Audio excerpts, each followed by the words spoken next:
അമ്മേ പരിശുദ്ധമേ, ദൈവമാതാവേ, കൃപാസനത്തിലൂടെ ഞങ്ങൾക്കും ഞങ്ങളുടെ ദേശത്തിനും അമ്മ മധ്യസ്ഥം തേടി തന്ന എല്ലാ അനുഗ്രഹങ്ങൾക്കും കൃപകൾക്കും ഞങ്ങളിപ്പോൾ ഹൃദയം നിറഞ്ഞ നന്ദി പറയുന്നു. അമ്മേ പരിശുദ്ധമേ, ദൈവമാതാവേ, 2004 ഡിസംബർ 7 ഉച്ചകഴിഞ്ഞ് 2:30 കൃപാസനത്തിൽ സംഭവിച്ച അമ്മയുടെ പ്രത്യക്ഷപ്പെടലിനെ കുറിച്ച് തിരുസഭയ്ക്ക് സമർപ്പിച്ചിരിക്കുന്ന പഠനരേഖകളുടെ മേൽ സഭാത്മകമായ പഠനം ആരംഭിക്കുവാൻ ഞങ്ങൾ പ്രാർത്ഥിക്കുന്നു. അമ്മേ പരിശുദ്ധമേ, ഭൂസ്വർലോകങ്ങളുടെ രാജ്ഞിയായ അങ്ങേയ്ക്ക് ഭൗമ സംരക്ഷണത്തിനായി പ്രപഞ്ച പ്രകൃതിയെ തന്നെ തിരുസഭ പ്രതിഷ്ഠിക്കുവാൻ ഈ പ്രത്യക്ഷീകരണം വഴി ഇടയാക്കണമേ. പരിശുദ്ധമ്മേ, ജപമാല മാതാവേ, സകല കൃപാസനം പ്രാർത്ഥനകളോടും ചേർത്ത് ഞങ്ങളിപ്പോൾ പ്രാർത്ഥിക്കുന്ന ഈ കുടുംബത്തിന്റെ പ്രത്യേക നിയോഗം.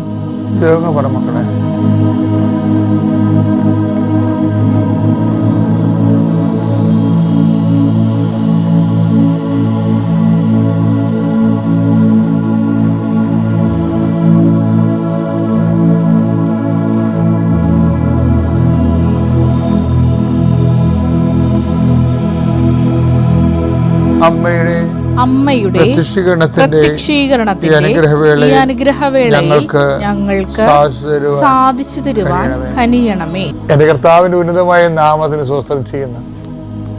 കർത്താവിന്റെ വിശുദ്ധ പൗരോഹിത്യത്തെ മഹത്വപ്പെടുത്തണമേ. കൃപാസ്ഥാനത്താറെ ജീവനോടെ പ്രത്യക്ഷപ്പെട്ട സമയഘടികാരം നെഞ്ചിൽ ചാർത്തി ദുരന്തമുണ്ടാകാൻ പോണ് പ്രാർത്ഥിക്കണമെന്ന് ആവശ്യപ്പെട്ടുകൊണ്ട് ജീവനോടെ പ്രത്യക്ഷപ്പെട്ട പരിശുദ്ധ അമ്മയുടെ പ്രത്യക്ഷീകരണത്തിന്റെ അടിസ്ഥാനത്തിൽ പ്രാർത്ഥിക്കുന്നു. ആ അടിസ്ഥാനത്തിൽ തന്നിരിക്കുന്ന ഉടമ്പടിയെ ഓർത്തുകൊണ്ട് പ്രാർത്ഥിക്കുന്നു. ആ ഉടമ്പടി അനുസരിച്ച് ചെയ്തുകൊണ്ടിരിക്കുന്ന ആൾക്കാരെ, ഉടമ്പടി ജീവിക്കുന്ന ആൾക്കാരെ, ഉടമ്പടിയിലെ ഒരു ഘട്ടം പൂർത്തിയാക്കിയിട്ടുള്ള ആൾക്കാരെ, അത് പുതുക്കാൻ വരട്ടെ എന്നുള്ള രീതിയിൽ നിൽക്കുന്ന ആൾക്കാരെ, അവരെല്ലാവരും കർത്താവെ പുതുക്കി ഉടമ്പടി എന്ന വലിയ ജീവിതത്തിലേക്ക് പ്രവേശിച്ചുകൊണ്ട് ദൈവത്തിൻ്റെ വലിയ ദാനങ്ങൾ പ്രാപിക്കാൻ അവരെ ഇടയാക്കണം പ്രാർത്ഥിക്കുന്നു. ഞാൻ നീ ഏത് ഭവനത്തിൽ പ്രവേശിച്ചാലും ആ ഭവനത്തിന് സമാധാനം ആശംസിക്കാൻ അളിച്ചത് കർത്താവെ, ഞാൻ ഈ പ്രാർത്ഥന കൂടുന്ന ഓരോ മക്കളുടെ ഹൃദയത്തിനും ആ മക്കൾ അധിവസിക്കുന്ന കുടുംബത്തിനും കർത്താവിൻ്റെ നാമത്തിൽ ഞാൻ സമാധാനം ആശംസിക്കുന്നു. കൃപാസ്ഥാനത്താറെ ജീവനോടെ പ്രത്യക്ഷപ്പെട്ട മാതാവിൻ്റെ പ്രത്യക്ഷീകരണത്തിൻ്റെ അടിസ്ഥാനത്തിൽ ആൾത്താരെ നടന്ന 10,000-കണക്കിന് ആരാധന ശക്തിയാൽ അതിൻ്റെ അധികാരത്തിൻ്റെ അടിസ്ഥാനത്തിലും യേശുക്രിസ്തു നാമത്തിൽ നിന്റെ ജീവിതത്തിൽ സമാധാനം ആശംസിക്കും. ദൈവത്തിനെ നീ പോവുക, നീ പോകുന്ന ഇടത്ത് നിന്റെ വലത്തും ഇടത്തും നിന്റെ കർത്താവ് നിന്റെ കൂട്ടായിരിക്കും. ദൈവത്തിനെ നീ പോവുക, നിനക്ക് നീ ധൈര്യത്തോടെ പോവുക. നടക്കത്തില്ലെന്ന് വിചാരിക്കുന്ന കാര്യത്തിൽ എൻ്റെ കർത്താവ് എൻ്റെ കൂടെ കൊണ്ട് I will be with you until the last, അന്ത്യം വരെ ഉണ്ടാകുന്നതിനെ അളിച്ചത് കർത്താവിൻ്റെ വാഗ്ദാനത്തെ ഉറപ്പിച്ചുകൊണ്ട് അവിടുത്തെ ഇതാ നിൻ്റെ അമ്മയെന്ന് പറഞ്ഞുകൊണ്ട് നിൻ്റെ ജീവിതത്തിൽ നിനക്ക് ജീവിക്കാൻ ആത്മധൈര്യത്തോടെ ആവേശത്തോടെ ജീവിക്കാൻ വേണ്ടി തൻ്റെ അമ്മയെ നമുക്ക് കൈയേൽപ്പിച്ചു തന്ന ആ ദൈവത്തിൻ്റെ പദ്ധതി വിശ്വസിച്ചുകൊണ്ട് അമ്മയുടെ കരം ചേർത്തുകൊണ്ട് നീ പോവുക. നിൻ്റെ അഡ്മിഷൻ്റെ കാര്യമായാലും ശരി, നിൻ്റെ ഇൻ്റർവ്യൂ ആയാലും ശരി, നിൻ്റെ വിദേശ യാത്രയായാലും ശരി, നിൻ്റെ കടലിലേക്കുള്ള മത്സ്യത്തൊഴിലാളികളുടെ യാത്രയായാലും ശരി, അതുപോലെ തന്നെ ഏത് ജീവിതത്തിൻ്റെ മാർഗത്തിന് വേണ്ടി നിൻ്റെ കുഞ്ഞുങ്ങൾ നിൻ്റെ കുടലിൽ തീ പോകാൻ വേണ്ടിയുള്ള നിൻ്റെ എല്ലാ സംരംഭങ്ങളെയും കർത്താവ് നിമിഷം ആശീർവദിക്കുന്നു. കർത്താവെ നിൻ്റെ വിശുദ്ധ പൗരോഹിത്യത്തെ ഇപ്പം മഹത്വപ്പെടുത്തണമേ. ദൈവത്തെക്കുറിച്ച് ചിന്തിക്കുന്ന കുഞ്ഞുങ്ങളെ കർത്താവ് നീ ഇപ്പം കാണിച്ചു തരുന്നുണ്ട്. കർത്താവ് അവർ ഒരു സംശയമില്ലാതെ അവർക്കെതിരെ പോകണ്ട എന്ന് പറഞ്ഞുകൊണ്ട് പൈശാചികമായ ശക്തികൾ അവിടെ ബന്ധുക്കളെ സ്വന്തപ്പെട്ടവരും അവർ നിർബന്ധിക്കുകയും വിലങ്ങി വെക്കുകയും ചെയ്യുന്നു. കർത്താവ് വിലങ്ങിനെ പൊട്ടിച്ചുകൊണ്ട് കർത്താവെ അവർ ദൈവവിളിയിലേക്ക് വിളിച്ച് ചേർത്തുകൊണ്ട് കർത്താവെ അവരെ അങ്ങയുടെ സുവിശേഷത്തിൻ്റെ വലിയ കാവലാളായി അവർ മാറ്റണമേ. അങ്ങയുടെ കുടുംബങ്ങളെ നീ ആശീർവദിക്കണമേ. ദൈവവിളിയിൽ പ്രതിസന്ധിയുള്ളവരെ ഈ നിമിഷം ഏൽപ്പിച്ച് പ്രാർത്ഥിക്കുന്നു. കർത്താവ് അവരെ സ്ഥിരീകരിക്കുകയും ശക്തിപ്പെടുത്തുകയും ചെയ്യട്ടെ. എൻ്റെ കർത്താവിനുമായ നാമത്തിൽ സഭയുടെ അധികാരത്തിൽ കുശടയാളത്തിൽ അനുഗ്രഹിക്കപ്പെടട്ടെ. വിശ്വാസ പ്രമാണം. സർവശക്തനായ പിതാവും ആകാശത്തിന്റെയും ഭൂമിയുടെയും സൃഷ്ടാവുമായ ദൈവത്തിൽ ഞാൻ വിശ്വസിക്കുന്നു. അവിടുത്തെ ഏകപുത്രനും ഞങ്ങളുടെ കർത്താവുമായ ഈശോ മിശിഹായിലും ഞാൻ വിശ്വസിക്കുന്നു. ഈ പുത്രൻ പരിശുദ്ധാത്മാവിനാൽ ഗർഭസ്ഥനായി കന്യകാമറിയത്തിൽ നിന്ന് പിറന്ന് പൊന്തിയോസ് പീലാത്തോസിന്റെ കാലത്ത് പീഡകൾ സഹിച്ച് കുരിശിൽ തറയ്ക്കപ്പെട്ട് മരിച്ച് അടക്കപ്പെട്ട് പാതാളങ്ങളിൽ ഇറങ്ങി മരിച്ചവരുടെ ഇടയിൽ നിന്ന് മൂന്നാം നാൾ ഉയർത്ത് സ്വർഗത്തിലേക്ക് എഴുന്നള്ളി സർവശക്തിയുള്ള പിതാവായ ദൈവത്തിന്റെ വലതുഭാഗത്തിരിക്കുന്നു. അവിടെ നിന്ന് ജീവിക്കുന്നവരെയും മരിച്ചവരെയും വിധിക്കുവാൻ വരുമെന്നും ഞാൻ വിശ്വസിക്കുന്നു. പരിശുദ്ധാത്മാവിലും ഞാൻ വിശ്വസിക്കുന്നു. വിശുദ്ധ കത്തോലിക്കാ സഭയിലും പുണ്യവാന്മാരുടെ ഐക്യത്തിലും പാപങ്ങളുടെ മോചനത്തിലും ശരീരത്തിന്റെ ഉയർപ്പിലും നിത്യമായ ജീവിതത്തിലും ഞാൻ വിശ്വസിക്കുന്നു. ആമേൻ. സുഖസ്ഥനായ ഞങ്ങളുടെ പിതാവേ, അങ്ങയുടെ നാമം പൂജിതമാകണമേ. അങ്ങയുടെ രാജ്യം വരണമേ. അങ്ങയുടെ തിരുമനസ് സ്വർഗത്തിലെ പോലെ ഭൂമിയിലും ആകണമേ. അന്നു വേണ്ടുന്ന ആഹാരം ഇന്ന് ഞങ്ങൾക്ക് തരണമേ. ഞങ്ങളോട് തെറ്റ് ചെയ്യുന്നവരോട് ഞങ്ങൾ ക്ഷമിക്കുന്നത് പോലെ ഞങ്ങളുടെ തെറ്റുകൾ ഞങ്ങളോടും ക്ഷമിക്കണമേ. ഞങ്ങളെ പ്രലോഭനത്തിൽ ഉൾപ്പെടുത്തരുതേ, തിന്മയിൽ ഞങ്ങൾ രക്ഷിക്കണമേ. ആമേൻ. നന്മ നിറഞ്ഞ മറിയമേ, സ്വസ്തി. കർത്താവ് അങ്ങയുടെ കൂടെ സ്ത്രീകളിൽ അങ്ങ് അനുഗ്രഹിക്കപ്പെട്ടവളാകുന്നു. അങ്ങയുടെ ഉദരത്തിൻ ഫലമായി ഈശോ അനുഗ്രഹിക്കപ്പെട്ടവനാകുന്നു. പരിശുദ്ധ മറിയമേ, തമ്പുരാന്റെ അമ്മേ, പാപികളായ ഞങ്ങൾക്ക് വേണ്ടി ഇപ്പോഴും ഞങ്ങളുടെ മരണസമയത്തും തമ്പുരാനോട് അപേക്ഷിക്കണമേ. ആമേൻ. ഈശോ പറയണതേ, നമ്മുടെ ദൈവം ആരാണെന്ന് നമുക്കൊരു പിടിയില്ല. അതുകൊണ്ട് വചനം നമുക്ക് ഐഡന്റിഫൈ ചെയ്തു. നിന്റെ ദൈവം എന്താണ്? നിന്റെ ശരീരം തന്നെയാണ്. നിന്റെ ദൈവം നിന്റെ ഉദരമാണ്. നിന്റെ ദൈവം ഇപ്പം നമ്മുടെ ഈ കരചരണങ്ങളുണ്ടല്ല, കരചരണങ്ങളിലൊക്കെ ചില സമയത്ത് ദൈവത്തിൻ്റെ ഭാഗമായിട്ട് ദൈവത്തിൻ്റെ സ്ഥാനം അപകരിക്കും. ചിലർക്ക് നല്ല മസിലുണ്ടാവും, അപ്പോൾ എനിക്ക് നല്ല ആരോഗ്യമുണ്ട്. എന്ന് കഴിഞ്ഞാൽ അപ്പം ആരോഗ്യമായിരിക്കും അവരുടെ ദൈവം, ഇല്ലേ? അവർ കുർബാനയ്ക്ക് പോണ സമയത്ത് പോലും അവർ കുർബാന മുടക്കിയിട്ട് വർക്കൗട്ടിന് പോകും, ജിംനേഷ്യത്തിൽ പോകും രാവിലെ എഴുന്നേറ്റ്. അതാണ് ആരോഗ്യമാണ് അവരുടെ ദൈവം. ഇപ്പം ആൾക്കാർ എന്തുകൊണ്ടാണ് ചിലരെങ്കിലും സാത്താ വർഷപ്പിലേക്ക് പോണത്? എന്താണ്? ബിസിനസ്സുകാരാണ് കൂടുതൽ പോണത്. എന്താ കാര്യം? അവന്മാർ തമ്മിൽ കോമ്പറ്റീഷൻസാണ്. ഇപ്പം കൂടുതൽ ലാഭം ഉണ്ടാക്കാൻ വേണ്ടി ഇപ്പം സാത്താനെയാണ് കൈ കിട്ടണമെന്നുണ്ടെങ്കിലും അവർ ലാഭമാണ് അവരുടെ ദൈവം. അപ്പം അത് പുതിയ ആൾക്കാരൊന്നും അല്ല, പണ്ട് പോലെ ഉണ്ട്. അത് ഉദരമാണ് അവരുടെ ദൈവം എന്ന് പറയത്തില്ല. ഫിലിപ്പിയർ 3:19. നാശമാണ് അവരുടെ അവസാനം. നാശമാണ് അവരുടെ അവസാനം. ഉദരമാണ് അവരുടെ ദൈവം. അപ്പൊ ദൈവം വേറെ കൊണ്ടേട്ടാ, ചെറുക്ക് ലാഭമാണ് അവരുടെ ദൈവം. അങ്ങനെയുണ്ട്. ഇപ്പൊ അവർക്ക് പരിശുദ്ധ കുർബാന സ്വീകരിച്ചതിനേക്കാൾ കൂടുതൽ സന്തോഷം അവർക്ക് ഒരു ബിസിനസ് ലാഭം കിട്ടണ പോലെ ഏത് സന്തോഷം ഞങ്ങൾക്ക് കൂടുതൽ കിട്ടണമെന്ന് നോക്കിയാൽ മതി. ഇപ്പം ആരാണ് ദൈവം എന്ന് മനസ്സിലാവും. ദൈവത്തിൻ്റെ അടുത്ത് നിങ്ങളുടെ ഒരു ഉഡായിപ്പ് നടക്കുന്നില്ല വെച്ച് കഴിഞ്ഞാൽ, അതായത് നിങ്ങൾക്ക് സന്തോഷം എന്താണ് തരണത്, അതാണ് ശരിക്കും നിങ്ങളുടെ ദൈവം എന്ന് പറയുന്നത്. ആത്മീയമായാലും ഇപ്പം അത് ഭൗതികമായാലും സന്തോഷം നിങ്ങളെ മനസ്സിലല്ല അത് അനുഭവിക്കണത്. അതായത് എന്താ വിഷയം എന്ന് പറയണത്, ഇതിൽ ഏത് വിഷയത്തിലാണ് നിങ്ങൾക്ക് കൂടുതൽ സന്തോഷം ഉണ്ടാകണത്? അപ്പം അതെല്ലാം ഇങ്ങനെ അതായത് ദൈവത്തിലാണ് സന്തോഷമെങ്കിലേ നമുക്ക് പ്രാർത്ഥിക്കാനായിട്ട് ഇടയ്ക്കിടയ്ക്ക് പരിശുദ്ധാത്മാവ് നമുക്ക് തോന്നിച്ചുകൊണ്ടിരിക്കും. അപ്പം നിങ്ങളോർക്കും, എനിക്ക് പ്രാർത്ഥിക്കാൻ തോന്നുന്നുണ്ട്, അപ്പം എനിക്ക് ദൈവത്തിലാണ് എനിക്ക് അഭിഷേകം ഉണ്ടാകും. ചിലപ്പോൾ ഒരു മണ്ണാങ്കട്ടി ഉണ്ടാകത്തില്ല. എന്താ കാര്യം? പ്രാർത്ഥിക്കാൻ തോന്നുന്നത് എന്താ കാര്യം? ഇഷ്യൂസ് ഉള്ളത് കൊണ്ടാണ്. ഇഷ്യൂ ബേസ്ഡ് പ്രെയറാണ് നിങ്ങൾക്ക് ഉള്ളതേ. പലർക്കും ഒരു ഇഷ്യൂ ഉണ്ടെങ്കിൽ പ്രാർത്ഥന ഉണ്ട്, ഒരു ഇഷ്യൂ ഇല്ലെന്നുണ്ടെങ്കിൽ വാട്സപ്പ് നോക്കിയിരിക്കും, അല്ലെങ്കിൽ ആരെങ്കിലും ഫോൺ വിളിക്കും. ഒരു ആവശ്യമില്ല, ഉറങ്ങി കിടക്കണമൊക്കെ ഫോൺ വിളിച്ചിട്ട് വായിത്തോന്നൊക്കെ വിളിച്ചു പറയും.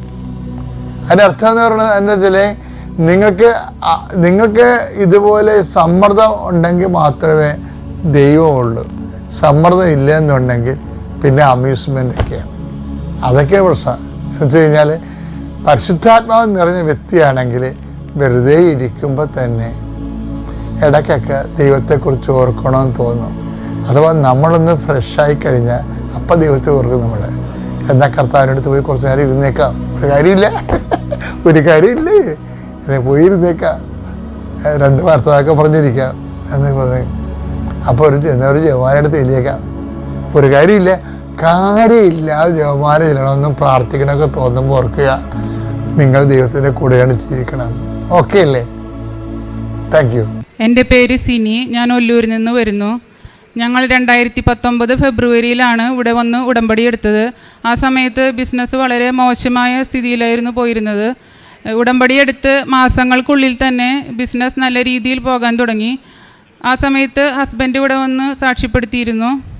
പിന്നെ ഉടമ്പടിയിൽ ഞാൻ രണ്ടാമതായി വെച്ചിരുന്നത് എൻ്റെ ഒരു സഹോദരൻ വർഷങ്ങളായി വീട്ടിൽ വരാറില്ലായിരുന്നു. അവൻ BSNL ഓഫീസറായി ജോലി കിട്ടി ബാംഗ്ലൂർക്ക് പോയതാണ്. അവിടെ വെച്ച് അവൻ വിശ്വാസത്തിൽ നിന്ന് മാറിപ്പോയി ഹൈന്ദവ വിശ്വാസത്തിലേക്കായി. പിന്നെ സ്വാമിമാരെ പോലുള്ളൊരു ആശ്രമ ജീവിതമായിരുന്നു. അവന് വേണ്ടി എത്ര പ്രാർത്ഥിച്ചിട്ടും ശരിയായിട്ടുണ്ടായിരുന്നില്ല. ഇവിടെ ഞാൻ ഉടമ്പടിയിലെ കാര്യം വെച്ചിരുന്നു. അവൻ 2021 ഓഗസ്റ്റ് 3 വീട്ടിൽ തിരിച്ചു വന്നു. അവൻ 9 വർഷങ്ങൾക്ക് ശേഷം കുമ്പസാരിച്ച് പരിശുദ്ധ കുർബാന സ്വീകരിച്ചു. അപ്പോൾ അവൻ പറഞ്ഞത് ഏതോ ഒരു ശക്തി അവനെ കൊണ്ട് അത് ചെയ്യിച്ചു എന്നാണ് അവൻ പറഞ്ഞത്. മൂന്നാമതായി മകൾക്ക് 10th 91% മാർക്ക് ലഭിച്ചു. അവളൊരു ആവറേജ് സ്റ്റുഡൻ്റ് ആയിരുന്നു. പിന്നെ അപ്പൻ സ്ഥിരമായി മദ്യപിക്കാറുണ്ടായിരുന്നു 2 നേരവും. അപ്പൻ സ്ഥിരമായ മദ്യപാനം നിർത്തി. ഇപ്പോൾ ആൾ ഒഴിവ് സമയത്തൊക്കെ ബൈബിൾ വായിക്കുന്നുണ്ട്. അതാരും പറയാതെ തന്നെ ആൾ സ്വയം ചെയ്യുന്നതാണ്. ഇത്രയും അനുഗ്രഹങ്ങൾ തന്ന പരിശുദ്ധ അമ്മയ്ക്കും ഈശോയ്ക്കും 1000 നന്ദി പറയുന്നു. എൻ്റെ പേര് മെർലിൻ. ഞാൻ വയനാട്ടിൽ നിന്ന് വരുന്നു. ഞാൻ 2019 ഇവിടെ വന്ന് ഉടമ്പടി എടുത്തത്. എൻ്റെ വിവാഹം കഴിഞ്ഞ് 2 മാസത്തിനുള്ളിൽ ഞാൻ പ്രഗ്നൻ്റ് ആയി. അപ്പോൾ അത് ട്യൂബിലായിരുന്നു പ്രഗ്നൻസി.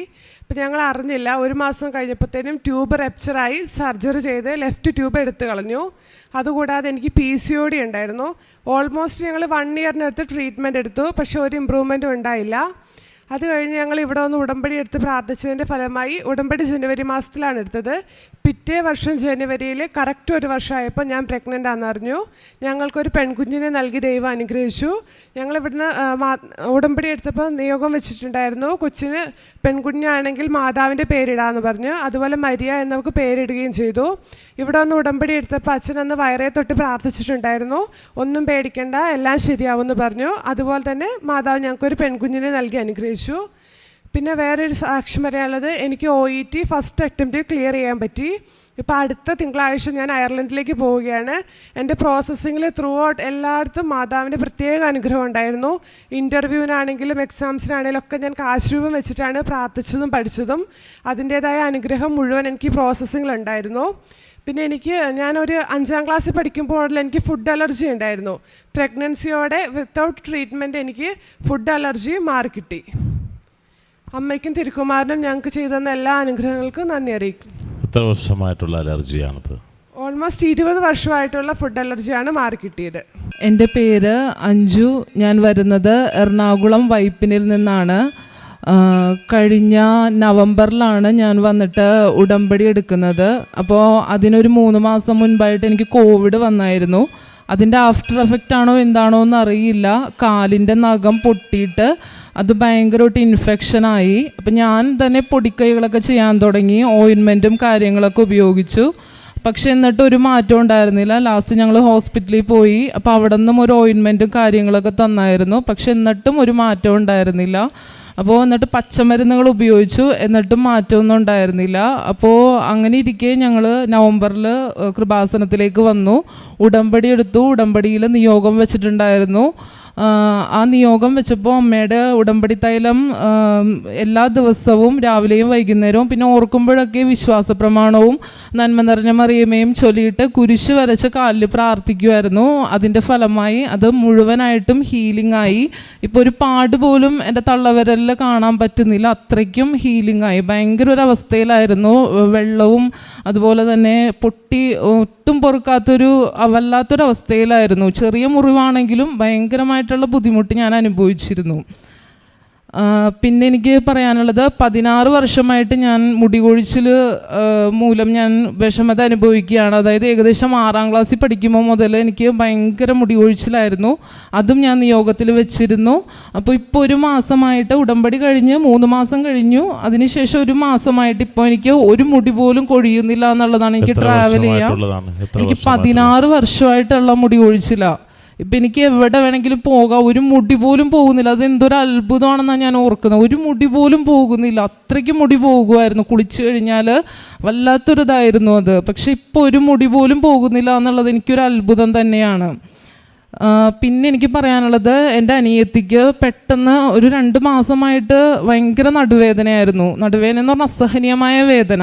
അപ്പോൾ അവൾ 1-2 തവണ ഹോസ്പിറ്റലിൽ പോയപ്പോഴേക്കും ഡോക്ടർ മെഡിസിൻസ് കൊടുത്തു, എന്നിട്ടും മാറുന്നില്ല. അങ്ങനെ ലാസ്റ്റ് ഡോക്ടർ പറഞ്ഞു സ്കാൻ ചെയ്യാം, എന്നിട്ട് നമുക്ക് ട്രീറ്റ്മെൻറ്റ് ചെയ്യാമെന്ന് പറഞ്ഞു.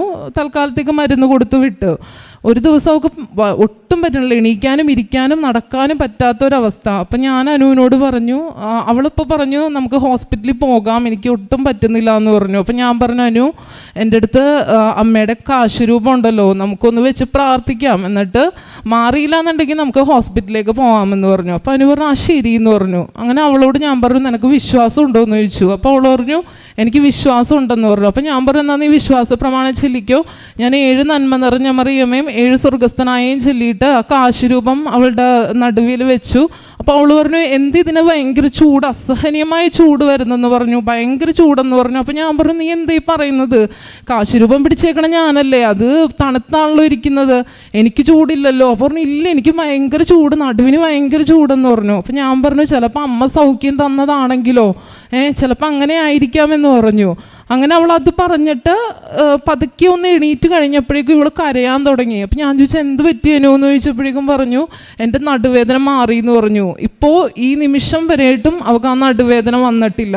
അപ്പോൾ ഇതെല്ലാം ഉടമ്പടിയിലൂടെ മാത്രമാണ്, അതല്ലാതെ യാതൊരു മെഡിസിൻസ് ഒന്നും ഉപയോഗിച്ചിട്ടല്ല എന്നുള്ളത് എനിക്ക് മനസ്സിലായി.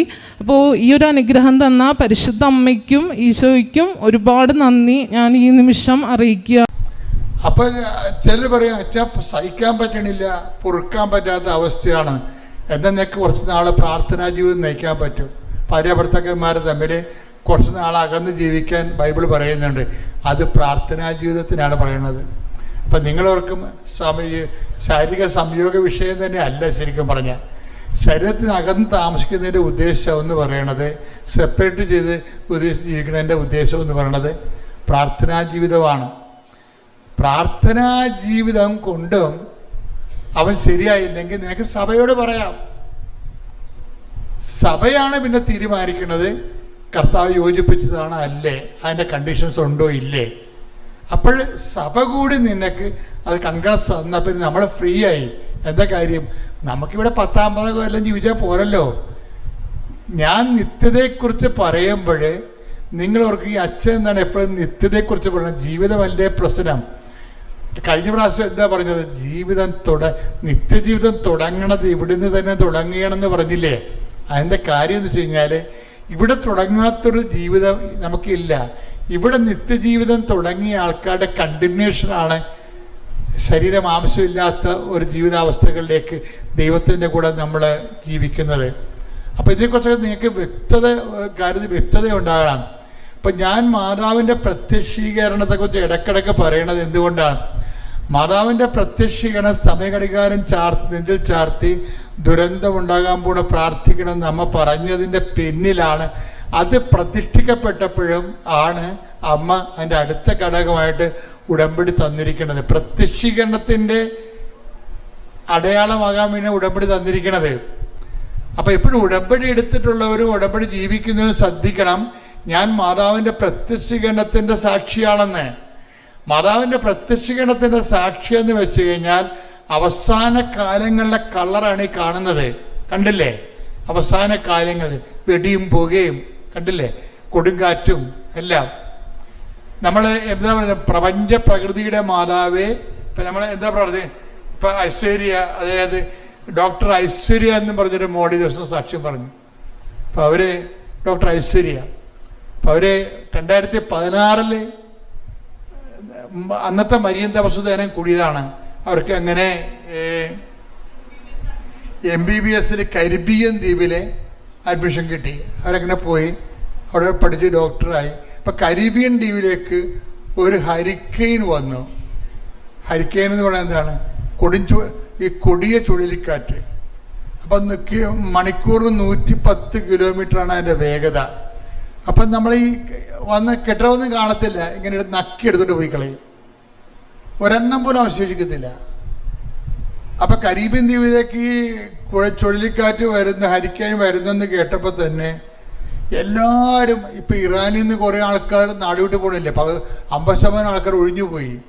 അതുപോലെ ഹരിക്കെയിൻ ദ്വീപിൽ നിന്ന് എല്ലാവരും ഒഴിഞ്ഞു പോകുമ്പോഴും ഈ ഡോക്ടർ ഐശ്വര്യ മാതാവേ, അമ്മ മാതാവേ, കൃപാസന മാതാവേ, നീ പ്രകൃതി ശക്തികളുടെ മേൽ അധികാരമുള്ള അമ്മയാണ്. അപ്പം അതുകൊണ്ട് തന്നെ എനിക്ക് ഒരിടം പോകാനില്ല, അമ്മ ഈ ദ്വീപിലേക്ക് കൊടുങ്കാറ്റ് അയക്കരുത്, അതിനെ തിരിച്ചു കൊണ്ടുപോകണം. ഇവർ രാത്രി 2 സുഹൃത്തുക്കൾ കൂടി ആ ദ്വീപിൽ, ആ സ്ഥലത്ത് ഇവർ മാത്രമേ ഉള്ളൂ. എല്ലാവരും പോയി, രാത്രി പേടിച്ച് അറണ്ട് എല്ലാവരും പോയി. ഇപ്പം ഇവർ മാത്രം നിന്ന് ഉടമ്പടി കാശുരം പിടിച്ചുകൊണ്ട് കണ്ണീരോടെ പ്രാർത്ഥിക്കുകയാണ്. എന്താണ്? ആ പ്രകൃതി ശക്തികളുടെ മാതാവാണ്. പ്രകൃതി ശക്തികൾ, അതായത് നമ്മൾക്ക് ഈ അമ്മ ദുരന്തമുണ്ടാകുമ്പോൾ പ്രാർത്ഥിക്കണമെന്ന് പറഞ്ഞ് പ്രത്യക്ഷപ്പെട്ടതിൻ്റെ അടുത്ത മാസമാണ് സുനാമി ഉണ്ടാകുന്നത്. അപ്പം അതിനു വേണ്ടി, അതുകൊണ്ട് തന്നെ പ്രകൃതി ശക്തികളും ഉണ്ടാകാൻ പോകുമ്പോഴും അതിന് എതിരെ ഉണ്ടാകുന്നതും അന്ത്യകാലത്തിൻ്റെ അവസ്ഥ ആരംഭിക്കുമ്പോഴൊക്കെ എല്ലാം കൃപാസനം മാതാവിൻ്റെ പ്രത്യക്ഷീകരണം സഭ പഠിച്ചിട്ട് ഈ ഉടമ്പടി ലോകം മുഴുവനും പ്രചരിക്കപ്പെടുകയും ഉടമ്പടി ജനങ്ങളെല്ലാം ഉടമ്പടിയിലായിരിക്കുകയും ചെയ്യണം.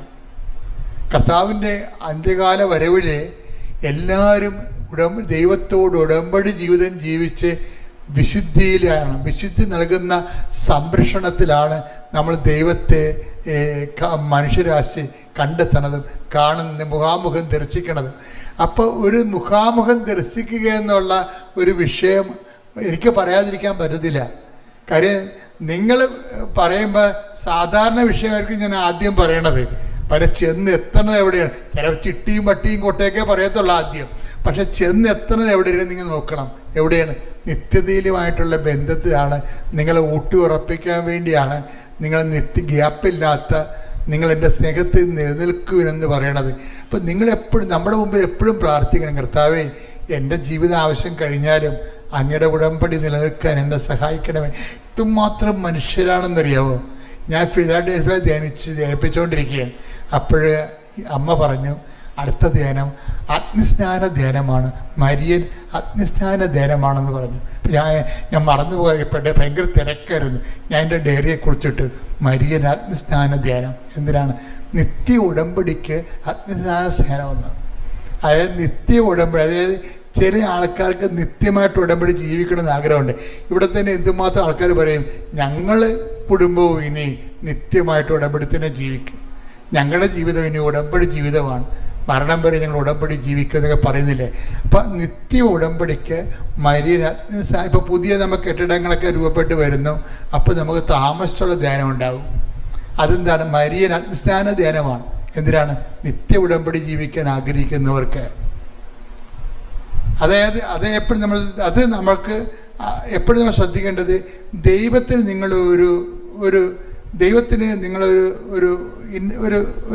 ഒരു മെസ്സേജ് കൊടുക്കണം. എന്താ വെച്ചാൽ, കർത്താവ് എനിക്ക് ഉടമ്പടി ജീവിക്കാൻ ആഗ്രഹമുണ്ട്. പിന്നെ അതേസമയം തന്നെ ഒത്തിരിയേറെ പലതരത്തിലുള്ള അലട്ടലുകളുമുണ്ട്. അതുകൊണ്ട് എന്നെ കർത്താവ് പറഞ്ഞ പോലെ ഇതുപോലെയുള്ള പ്രലോഭനങ്ങൾ ഉൾപ്പെടുത്താതെ എൻ്റെ ജീവിക്കാനുള്ള മാർഗം എനിക്ക് തന്ന് എൻ്റെ ജീവിത നിലവാരം മെച്ചപ്പെടുത്തിക്കൊണ്ട്, ജീവിത നിലവാരം മെച്ചപ്പെടുത്തുന്നത് നമുക്ക് ജീവിക്കണ്ടേ, അന്തസ്സോടെ ജീവിക്കണം. നമ്മൾ മനുഷ്യരല്ലേ. അപ്പം നമ്മൾ മൃഗങ്ങളൊന്നും അല്ലല്ല. നല്ല വീട് വെച്ച് കുഞ്ഞുങ്ങളൊക്കെ നല്ല നിലവാരത്തിൽ പഠിപ്പിച്ചു, നല്ല ഭക്ഷണം കഴിച്ചു, മിടുക്കനുമായി നമ്മൾ ജീവിക്കും. അതാണ് ഈശോ പറഞ്ഞതാണ്. ഈശോ പറയാത്തതല്ല. ഈശോ പറഞ്ഞ് ഇതൊക്കെ നിങ്ങൾക്ക് ആവശ്യമാണെന്ന് എൻ്റെ സ്വർഗസ്ഥനായ പിതാവ് അറിയുന്നു. അപ്പോൾ അതെല്ലാം വേണം. നമുക്ക് നല്ല വീട് വേണം, നല്ല ആരോഗ്യം വേണം, നല്ല സൗന്ദര്യം വേണം, നല്ല ആത്മവിശ്വാസം വേണം. നമ്മൾ ദൈവത്തിൻ്റെ പൈതലാണ് നമ്മൾ. അപ്പോൾ ഇതൊക്കെ നിങ്ങൾക്ക് ആവശ്യമാണ്. ഇതൊക്കെ നിങ്ങൾക്ക് ആവശ്യമാണ് സ്വർഗസ്ഥനായ പിതാവിന് അറിയാം. എന്ത് ചെയ്യണം? നിങ്ങൾ ആദ്യം ഉടമ്പടി ജീവിക്കാൻ പറയും. ആദ്യം ദൈവരാജ്യത്തെയും അതിൻ്റെ നീതിയെയും കുറിച്ച് അന്വേഷിക്കുക. കൈയടിച്ച് ശ്രദ്ധിക്കട്ടെ. ഹല്ലേലൂയ, ഹല്ലേലൂയ, ഹല്ലേലൂയ, ഹല്ലേലൂയ,